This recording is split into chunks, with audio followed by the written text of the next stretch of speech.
Well, we're Thousand Hills Cattle Company. We've been producing grass-fed beef for discriminating customers for the last 10 years. Our research over the last 10 years has indicated that the best eating experience comes from an animal that's fed the diet that it's designed to eat, which in the case of cattle is grass and hay. It's forages.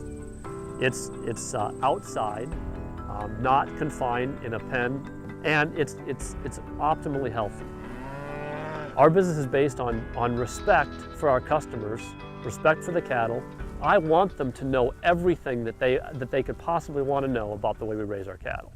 So we invite people to come to our facilities once a month for an open house and a farm tour. We'll tour our farm, we'll look at cattle, we'll tour the processing plant, and we'll answer every question that you can ask us. And the truth is that what we eat has a tremendous influence on our overall health and our well-being. So food does matter. And there's more and more of us that are starting to wake up to the idea that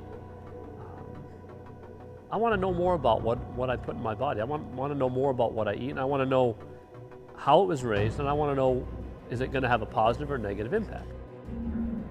That Wendell Berry quote that you saw when you came in the door really sums up the philosophy of both Thousand Hills and Lawrence Meats, and that is that if we're going to live, something else has to die. And we get to choose how that death happens, and we get to choose whether or not it's done in a respectful way, in a way that accentuates the healthfulness of the food. Beef, we're supposed to eat grass. That's what it was designed for, and there's part of me that says that's enough of an explanation. If that's the way nature intended ruminants to ruminate, isn't that enough? But then when you get into it deeper and you find the omega-3 fatty acids and how it's so much healthier for you, it's just further validation that that's the way it's supposed to be. There's an awful lot of science that supports the fact that the fatty acid profile in grass-fed beef is different and better than that in corn-fed beef. But I think what we're seeing is more and more consumers want more information about their food.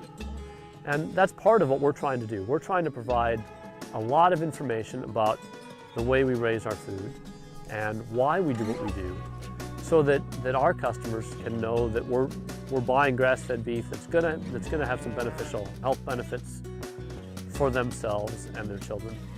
And it's also gonna be good for the environment, it's gonna be good for the cattle. The name of the company is interesting. It comes from Psalm 50:10.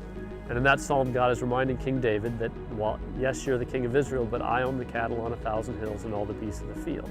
To me, that means stewardship. It means be mindful of what you're managing, and don't manage it purely for your own gain and profit, but be mindful of the fact that you're managing it for future generations.